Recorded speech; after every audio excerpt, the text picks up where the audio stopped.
Luemba Mavungu ne se remet pas du tournant qu'a pris sa vie il y a quelques mois. Partout où tu vois les conteneurs, c'était ma parcelle, là où ils ont construit leur bâtiment. Avant ici, il vivait avec sa famille dans ces maisons en bois, aujourd'hui délabrées. Il élevait des poules, il cultivait une terre qui était la sienne, une existence simple qui lui convenait. J'avais des manguiers, des safoutiers, des avocatiers. Ils ont tout arraché et jeté à côté là-bas. Et mes palmiers aussi étaient là-bas. Ils ont enlevé pour mettre leur truc là, c'est ça. Ici, on pouvait aller en forêt, cueillir des noix de palme, ou encore aller à la pêche. Aujourd'hui, on n'a plus de champs à cultiver. Car sur ces anciens champs pousse désormais une usine vouée à l'exploitation d'un grand gisement de potasse, découvert ici dans le petit village de Mpili, dans le département du Kwilu, dans le sud de la République du Congo. C'est une société chinoise, la Luyan des Mines Congo, ou LMC, qui a obtenu l'autorisation de l'État congolais pour extraire le minerai. Alors les quelques 500 habitants de Mpili vont à terme tous se retrouver ici, à 2 km de leurs anciennes maisons, dans ce lotissement construit par la LMC sur des terres données par l'État. Luemba Mavungu a emménagé en début d'année. Dans cette petite maison de chantier, préfabriquée, censée être la sienne pour le reste de ses jours, et pour laquelle il n'a pas reçu d'acte de propriété. Je regrette mon ancienne case parce que là-bas, on n'avait pas chaud. Ne vous arrêtez pas à cette belle construction, car avec la chaleur, on ne dort pas.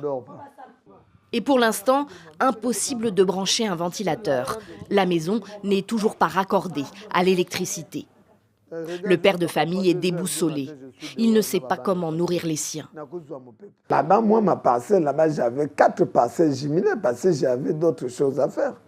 Ici, là, on vient me donner, vous pouvez calculer, il n'y a même pas de parcelle de 400 mètres ici, carrés ou 500 mètres carrés. Ça, c'est des choses de 80 comme ça, là.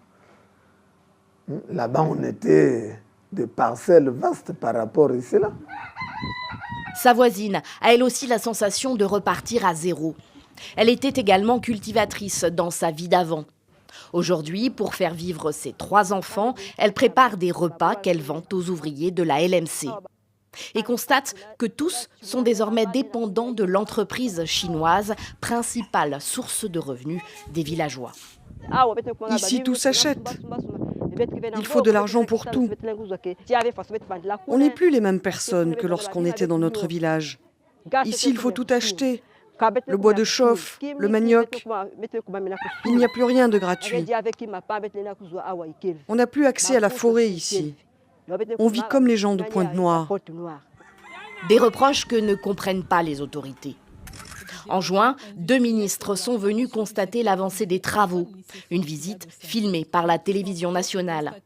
Le gouvernement met en avant les 2000 emplois directs et indirects qui devraient bénéficier à terme à la population locale.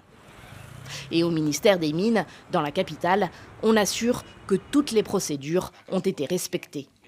Cette localisation s'est faite avec l'accord des populations, avec la concertation et les chefs du village, les populations elles-mêmes et les autorités locales, ce qui a permis que l'on puisse déloger ces populations pour les réinstaller dans un autre site qui a été bâti. Les représentants de la société civile décrivent, eux, un rapport de force défavorable aux populations locales, qui se voient contraintes d'accepter des expropriations qui les lèsent économiquement, qui les humilient et qui fragilisent donc le tissu social.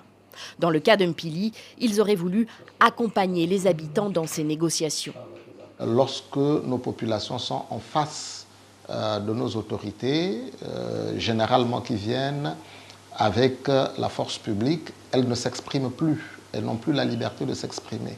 Donc il faut trouver des moyens de pouvoir discuter afin que ces populations puissent mettre en lumière tous les problèmes qu'ils ont. Sinon, on a l'impression que le gouvernement passe en force. Les travaux doivent durer jusqu'en 2025. La société chinoise compte extraire jusqu'à 2 millions de tonnes par an de potasse, un minerai nécessaire à la fabrication d'engrais agricoles.